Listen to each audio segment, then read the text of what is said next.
Alam nyo, lalaginip ako kagabi. Isang eroplano daw ang naglalakbay sa himpapawid patungo sa Estados Unidos.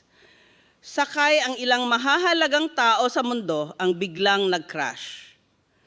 Ang mga naturang sakay ay ang mga presidente ng Estados Unidos, Russia at Pilipinas. Ito ay sina Presidente Donald Trump, Presidente Vladimir Putin, at Presidente Bongbong Marcos. Sila ay humarap kay San Pedro para husgahan kung saan sila nararapat na lumagay, langit ba o sa impyerno. Dahil sa biglaan ang kanilang mga pagpanaw, marami silang katanungan na gustong masagot.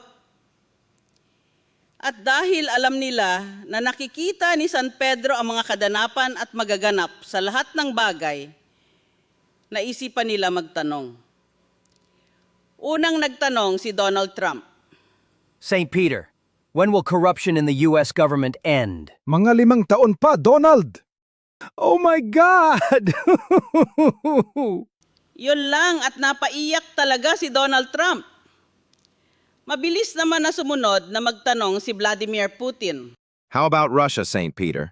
When will corruption end? Mga 20 taon pa, Vladimir! I pity my country! Napahagulgol din ng malakas si Vladimir sa awa sa kanyang bansa. Bongbong naman huling na nagtanong. St. Peter, kailan po ba matatapos ang corruption sa Pilipinas? Yun lang at napahagulgol ng malakas si St. Peter.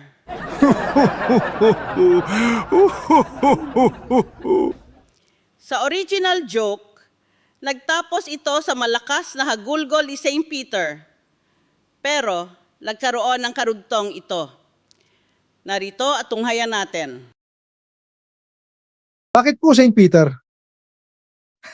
Nagtanong ka pa. Ngayon, taon 2025, nanganak ng husto ang mga buhaya sa gobyerno. Mula sa itaas hanggang sa ibaba, puro kayo corrupt.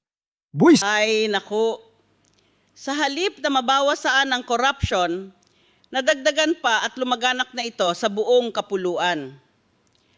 Aba ay kumalat na sa bawat sanglay ng gobyerno. Ang kinurakot ba naman ay pera na gagamitin sana sa pagkontrol ng baha? E di ang mga pobreng Pilipino, ninakawan na nga, nagtitiis pa na lubog sa baha unti-unti na rin nararamdaman ang pagbagsak ng mga tulay at mga infrastruktura na substandard. E saan dadaan ang mga biyahero niyan? Pati yung pondo para sa PhilHealth ninyo, nasaan na?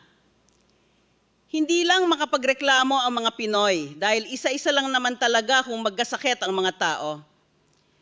Pero ang baha, mass destruction na yan. Sabay-sabay na apektado ang tao, lalo na ang mga mahihirap na lubog ang mga bahay sa baha. Hay buhay.